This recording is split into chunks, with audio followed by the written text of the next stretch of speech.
Matagal lang nirereklamo ng maraming Pilipino ang ubos oras na red tape tuwing nakikipagtransaksyon sa mga tanggapan ng gobyerno. At sa survey nga isinagawa ng Civil Service Commission, lumalabas na 150 ahensya ng gobyerno bagsak pagdating sa bilis at kalidad ng kanilang serbisyo. Balitang hatid ni Sherian Torres. Red tape o ang masidhing pagpapatupad ng mga formal na proseso sa malalaking tanggapan na kadalas ay pagkahaba-haba, ubos oras at nagre-resulta sa mabagal na aksyon.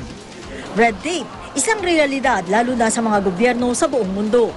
At dito sa Pilipinas, hindi lang miminsang nagkaroon tayo ng di magandang karanasan sa pakikipagtransaksyon sa mga pampublikong tanggapan. Ito ang tinangkang sukatin ng Civil Service Commission o CSC sa isinagawa nitong survey noong nakaraang taon.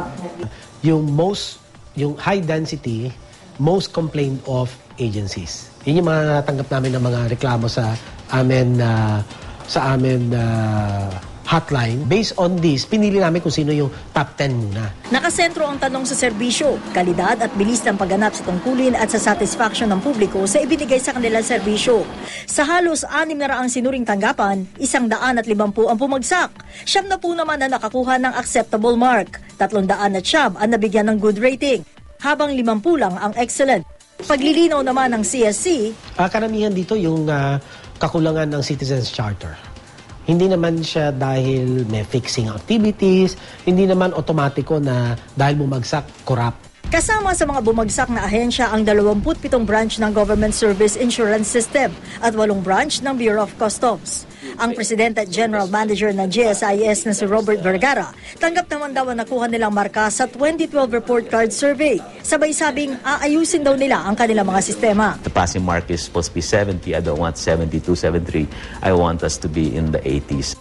The real test will be the 2013 survey. Sa isang text statement naman, sinabi ni Customs Commissioner Rufy Biazo na wala pa siya sa BOC noong simulang isagawa ng CSC ang survey. 85% din anya ang nakuha nilang marka sa overall satisfaction. Pero nadali lang daw sila pagdating sa pasilidad. Ayon naman sa palasyo, kailangan daw pag-aralan ng mga ahensya ng gobyerno ang resulta ng CSC survey sa kanilang mga pagkukulang at gawin ang mga nararapat na hakbang para maitama ang sistema sa gobyerno. Sherian Torres, GMA News.